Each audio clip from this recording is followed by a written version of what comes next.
Welcome back to my channel. ನಾನು ಚೈತ್ರ. ಇವತ್ತು ಎಲ್ಲಿದ್ದೀನಿ ಗೊತ್ತಾ? ಟೆರೆಸ್ ಮೇಲೆ ಬಂದಿದ್ದೀನಿ. ವಾಕ್ ಮಾಡ್ತಾ ಇದ್ದೆ ಬಿಸಿಲಲ್ಲಿ.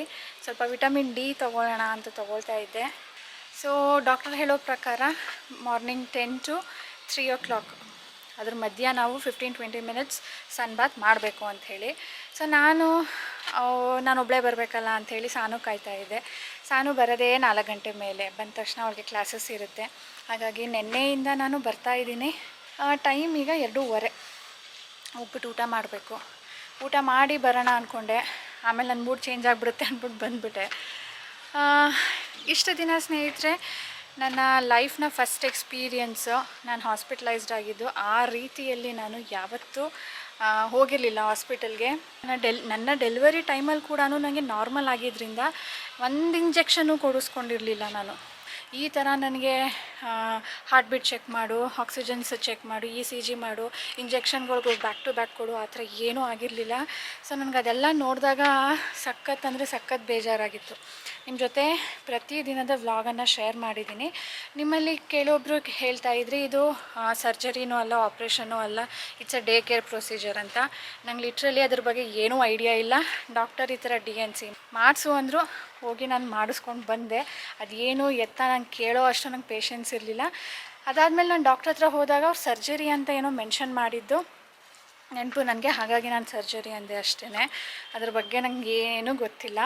ಇನ್ನು ಇದೆಲ್ಲ ಯಾವಾಗ ಆಗಿದ್ದು? ಸೊ ಇದೆಲ್ಲ ಆಗಿದ್ದು ಸ್ನೇಹಿತರೆ ನವರಾತ್ರಿ ಟೈಮಲ್ಲಿ. ನಾನು ಮೈಸೂರಿಗೆ ಹೋಗಿದ್ದೆ ನೋಡಿ, ಅತ್ತೆಗೆ ಅಡ್ಮಿಟ್ ಮಾಡಿದರು ಅಂದ್ಬಿಟ್ಟು.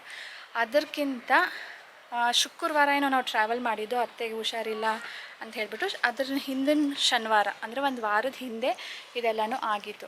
ಸೊ ಅದನ್ನು ಮೊದಲು ನಾನು ಶೇರ್ ಮಾಡಬೇಕಿತ್ತು. ಇದನ್ನು ಯಾಕೆ ಶೇರ್ ಮಾಡಿದ್ದೆ ನಮ್ಮ ಅತ್ತೆದು ಅಂದರೆ, ನನಗೆ ನನ್ನ ವೀಡಿಯೋಸ್ ಎಡಿಟ್ ಮಾಡುವಷ್ಟು ಟೈಮೇ ಸಿಗಲಿಲ್ಲ. ಶನಿವಾರ ಆಗಿದ್ದು, ಬುಧವಾರದ ತನಕ ಅಮ್ಮ ಇದ್ದರು. ಅಮ್ಮನೇ ಎಲ್ಲ ಕೆಲಸ ಮಾಡಿಕೊಂಡು ನಂಗೆ ಬೆಡ್ ರೆಸ್ಟ್ ಹೋಗೋ ಅಂತ ಹೇಳಿದ್ರು. ಗುರುವಾರ ಒಂದು ದಿನ ನಾನು ಹೊಸ ಟ್ಯಾಬ್ಲೆಟ್ ಶುರು ಮಾಡಿದ್ದೆ. ಅದ್ರ ಕಡೆಯಿಂದ ಸೈಡ್ ಎಫೆಕ್ಟ್ ಆಗ್ತಾಯಿತ್ತು. ಸಖತ್ ಸುಸ್ತಾಗ್ಬಿಟ್ಟಿದೆ. ಅವತ್ತು ಕೂಡ ನನಗೇನೂ ಮಾಡೋಕ್ಕಾಗಲಿಲ್ಲ. ಶುಕ್ರವಾರ 5 ಗಂಟೆಗೇ ಕಾಲ್ ಬಂತು. ಆವಾಗ ರಾಜೇಶ್ ಅಂದರು, ನಾನು ಒಬ್ಬಳೇ ಹೋಗ್ತೀನಿ, ನೀನು ರೆಸ್ಟ್ ಮಾಡು, ನೀನು ಬರೋದು ಬೇಡ ಅಂತ. ಬಟ್ ನನ್ನ ಸ್ಥಿತಿ ಹೇಗಿತ್ತು ಅಂದರೆ, ನಾನು ಇಲ್ಲಿದ್ರೂ ಎಲ್ಲ ಕೆಲಸ ನಾನೇ ಮಾಡಬೇಕು, ಸಾನುಗೂ ನಾನೇ ನೋಡ್ಕೊಳ್ಬೇಕು. ನನಗಷ್ಟು ಎನರ್ಜಿನೇ ಇರಲಿಲ್ಲ. ಅದಕ್ಕೆ ಆಮೇಲೆ ರಾಜೇಶ್ ಅಂದರು, ಬೇಡ ನಿನಗೆ ಕಷ್ಟ ಆಗುತ್ತೆ, ಬಾ ನಿನಗೆ ಮೈಸೂರಲ್ಲಿ ಬಿಡ್ತೀನಿ ನಾನು, ಅಮ್ಮನ ಮನೇಲಿ ಇರು ನೀನು, ನಾನು ಹಾಸ್ಪಿಟ್ಲಿಗೆ ಹೋಗ್ತೀನಿ ಅಂತ ಹೇಳಿಬಿಟ್ಟು. ಆಗ ನಾನು ಹೋದಾಗ ಅಲ್ಲೇ ನನಗೆ ಆಲ್ಮೋಸ್ಟ್ ಶುಕ್ರವಾರ, ಶನಿವಾರ, ಭಾನುವಾರ, ಸೋಮವಾರ, ಮಂಗಳವಾರ, ಬುಧವಾರ ನಾನು ವಾಪಸ್ ಬಂದಿದ್ದು. ಸೊ ಎಷ್ಟು ದಿನ ಆಗೋಯ್ತಲ್ವ. ಅಲ್ಲೂ ಹೋದಾಗಲೂ ಕೂಡ ನನಗೆ ಎಡಿಟ್ ಮಾಡೋದಕ್ಕೆ ಟೈಮ್ ಸಿಗ್ತಾ ಇರಲಿಲ್ಲ.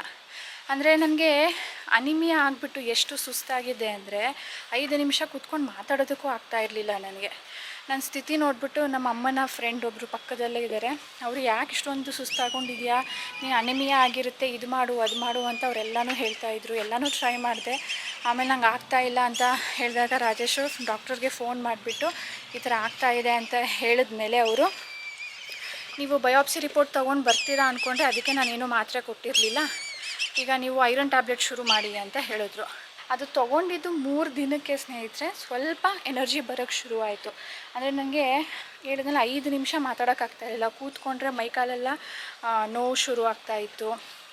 ಸರಿಯಾಗಿ ಊಟ ಮಾಡೋದಕ್ಕಾಗ್ತಾಯಿಲ್ಲ. ಬರೀ ಸುಸ್ತು. ಬರೀ ಮಲ್ಕೊಂಡೇ ಇರಬೇಕು ನಾನು, ಆ ಥರ ಆಗ್ತಾಯಿತ್ತು. ಸೊ ಅದೆಲ್ಲ ರೀಸನ್ ಯಾಕೆ ಅಂದರೆ ಅನಿಮಿಯಾ ಆಗಿತ್ತು. ನನಗೆ ಹಿಮೋಗ್ಲೋಬಿನ್ ಅಂಶ ಕಡಿಮೆ ಆಗಿತ್ತು ಅಂತ ಹೇಳಿಬಿಟ್ಟು. ಸೊ ಟ್ಯಾಬ್ಲೆಟು 1 ಮಂತ್ ತೊಗೊಂಡೆ. ಹಾಗಿದ್ರೆ ಇವಾಗ ಹೇಗಿದ್ದೀನಿ ಅಂತ ಕೇಳೋದಾದರೆ, ಈಗ 1 ಮಂತ್ ಆಗಿದೆ. 1 ಮಂತ್ ಹಾರ್ಮೋನ್ ಟ್ಯಾಬ್ಲೆಟ್ಸ್ದು ಸೈಕಲ್ ಕೂಡ ಮುಗಿದಿದೆ. ಈಗೆಲ್ಲನೂ ಸಾಲ್ವ್ ಆಯಿತಾ, ಎಲ್ಲ ನಾರ್ಮಲ್ ಆಯಿತಾ ಅನ್ನಂಗಿದ್ರೆ ಇಲ್ಲ, ಇನ್ನು ಅದನ್ನು ಹೇಳೋದಕ್ಕಾಗೋದಿಲ್ಲ. ಹಾರ್ಮೋನ್ ಟ್ಯಾಬ್ಲೆಟ್ಸ್ ಇರೋದ್ರಿಂದ 3 ಮಂತ್ಸ್ ತೊಗೊಳಕ್ಕೆ ಹೇಳಿದ್ದಾರೆ. ಆಫ್ಟರ್ 3 ಮಂತ್ಸೇ ನಮಗೆ ಗೊತ್ತಾಗೋದು ಎಲ್ಲ ಕರೆಕ್ಟ್ ಇದೆಯಾ, ನಾರ್ಮಲ್ ಆಯಿತಾ ಅಂತ ಹೇಳಿಬಿಟ್ಟು.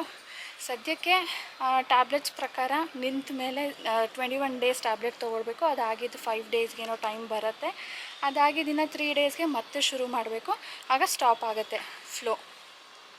ತೊಗೊಂಡಿದ್ದು 2 ಡೇಸ್ ಆದಮೇಲೆ ಫ್ಲೋ ಸ್ಟಾಪ್ ಆಗುತ್ತೆ.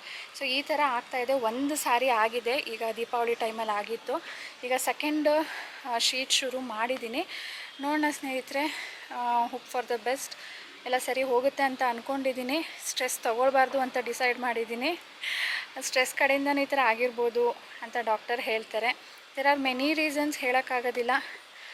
ಓಕೆ, ಇಷ್ಟು ಅಪ್ಡೇಟ್ ಇದೆ. ಈಗ ಲಾಸ್ಟ್ 3 ಡೇಸಲ್ಲಿ ಒಂದು ಇನ್ಸಿಡೆಂಟ್ ಆಯಿತು.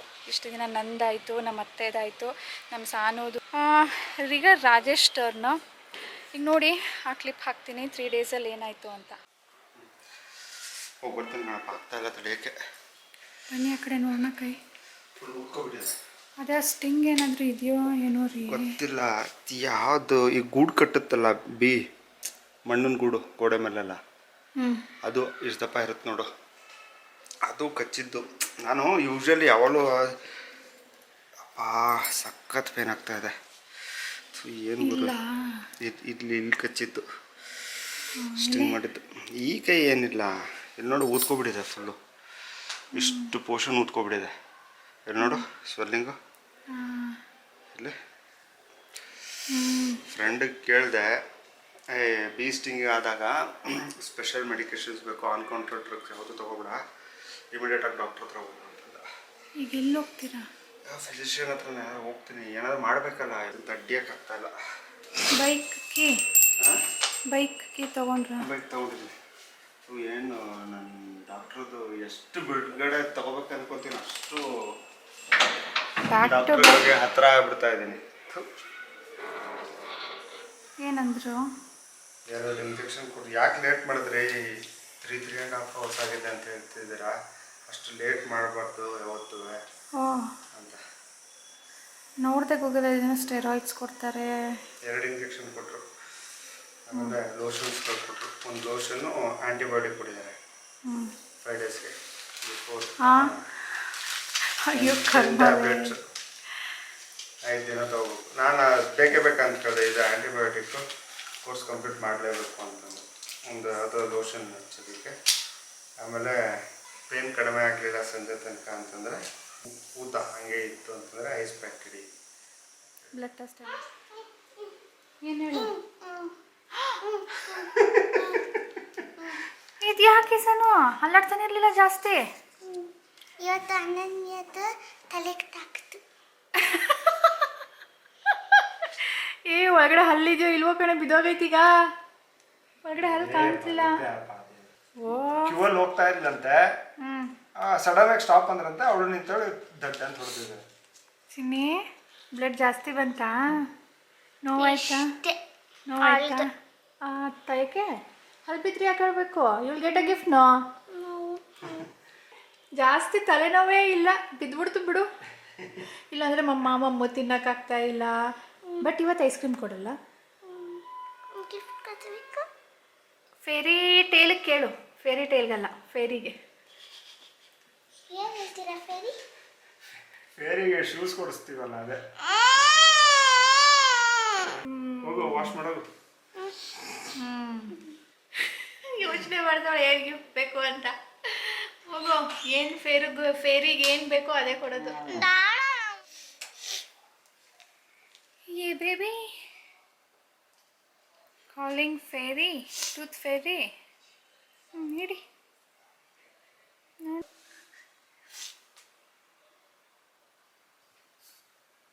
ರೆಡ್ ಕಲರ್ ಮೇಲೆ ಸರಿ, ಬ್ರಷ್ ಮಾಡು ನೋಡಿ.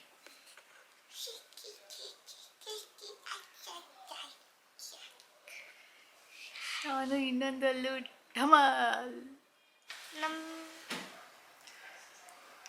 ಕೈ ನೋಡಿ, ಕೈ ಹೆಂಗ್ ದಪ್ಪ ದಪ್ಪ ಆಗಿದೆ. ಮರಿ ಅನ್ನೋ ಥರ ಆಗ್ಬಿಟ್ಟಿದೆ ಅಲ್ವಾ? ಇನ್ನೂ ಕಡಿಮೆ ಆಗಿಲ್ವಲ್ರಿ? ನೋಡು, ಒಂದಿನಾದರೂ ಕಡಿಮೆ ಆಗಿಲ್ಲ ನೋಡು.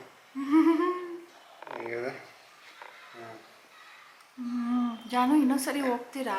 ಇಲ್ಲ ಆಫೀಸಲ್ಲೂ ಹೇಳಿದ್ರಲ್ಲ ತುಂಬ ಜನ, ಅವ್ರಿಗೂ ಈ ಥರ ಎಕ್ಸ್ಪೀರಿಯನ್ಸ್ ಆಗಿತ್ತಂತೆ. ಒಬ್ಬೊಬ್ರಿಗೆ 2 ದಿನ 3 ದಿನ ಆಯ್ತಂತೆ. ಅಲ್ಲ, ಅವರು ಇಂಜೆಕ್ಷನ್ ಕೊಟ್ಟು ಆಂಟಿಬಯೋಟಿಕ್ ಎಲ್ಲ ಕೊಟ್ಟಿದ್ದಾರಲ್ಲ.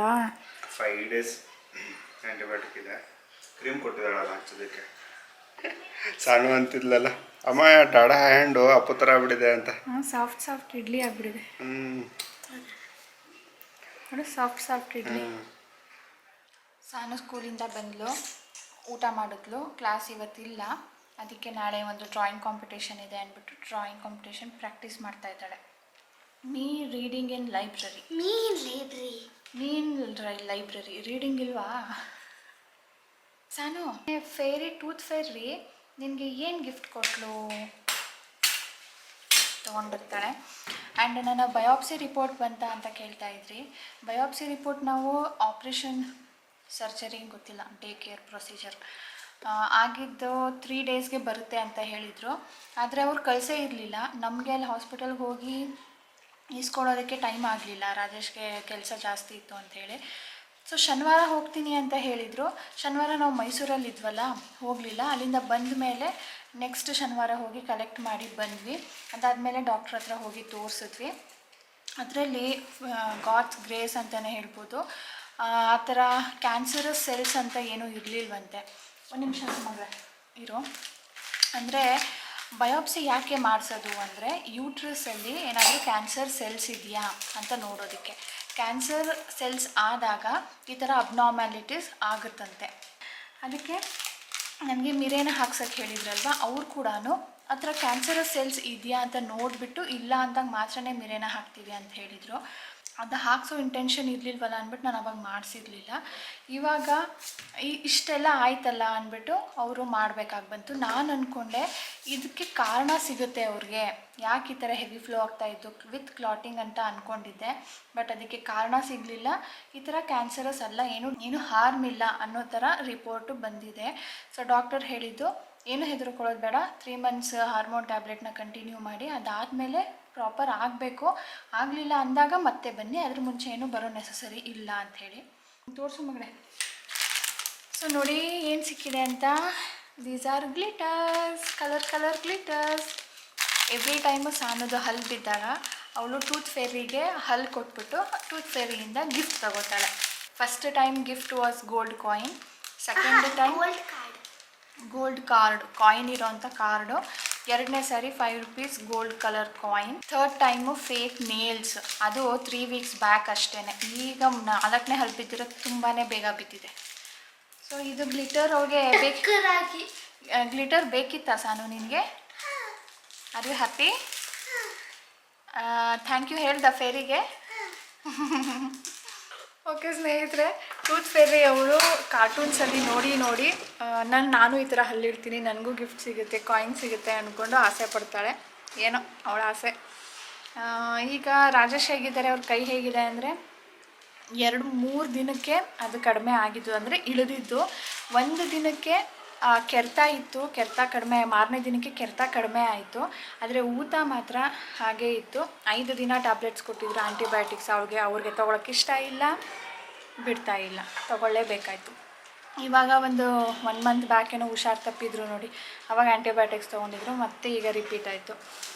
ಒಂದಲ್ಲ ಒಂದು ಆಗ್ತಾನೇ ಇದೆ. ನಂದು ಅಟ್ಲೀಸ್ಟ್ ರಿಪೋರ್ಟ್ ಬಂತು, ಏನು ಟೆನ್ಷನ್ ತೊಗೊಳ್ಳೋ ವಿಷಯ ಇಲ್ಲ ಅಂತ ಅಂದ್ಕೊಂಡ್ವಿ. ಆದರೆ ನಮ್ಮ ರಾಜೇಶ್ ಅವ್ರದ್ದು ಶುರು ಆಯಿತು. ನಿಜವಾಗ್ಲೂ ಭಯನೇ ಆಗೋಯ್ತು. 2 ದಿನ ಅಂತೂ ಊಟ ಇಲ್ಲದೇ ಇರಲಿಲ್ವಲ್ಲ, ಅದಕ್ಕೆ ಅವ್ರ ಫ್ರೆಂಡ್ಸ್ ಎಲ್ಲನೂ ಇಲ್ಲ, ಈ ಥರ ನಾರ್ಮಲ್ ಇದು ಆಗುತ್ತೆ ಕಾಮನ್ ಆಗಿ ಅಂತ ಹೇಳಿದ್ರು. ಓಕೆ ಸ್ನೇಹಿತರೆ, ಇದರೊಂದಿಗೆ ಇವತ್ತಿನ ವೀಡಿಯೋ ಕೂಡ ಎಂಡ್ ಮಾಡ್ತೀನಿ. ಸೊ ಇವತ್ತು ನಾನು ನಮ್ಮ ಮನೇಲಿ ಎಲ್ಲರೂ ಆರಾಮಿದ್ದಾರೆ. ನಿಮ್ಮಲ್ಲಿ ತುಂಬ ಜನ ಕೇಳ್ತಾ ಇದ್ರಿ, ಅಕ್ಕ ಈಗ ಹೇಗಿದ್ದೀರಾ ಅಂದ್ಬಿಟ್ಟು. ಥ್ಯಾಂಕ್ ಯು ಸ್ನೇಹಿತರೆ ಕೇಳಿದ್ದಕ್ಕೆ. Thank you for your wishes. Bye ಸ್ನೇಹಿತರೆ. Please like, share and subscribe ಮಾಡದೆ ನೋಡ್ತಾ ಇದ್ದರೆ ಪ್ಲೀಸ್ ಸಬ್ಸ್ಕ್ರೈಬ್ ಮಾಡ್ಕೊಳ್ಳಿ. ಬಾಯ್ ಬಾಯ್.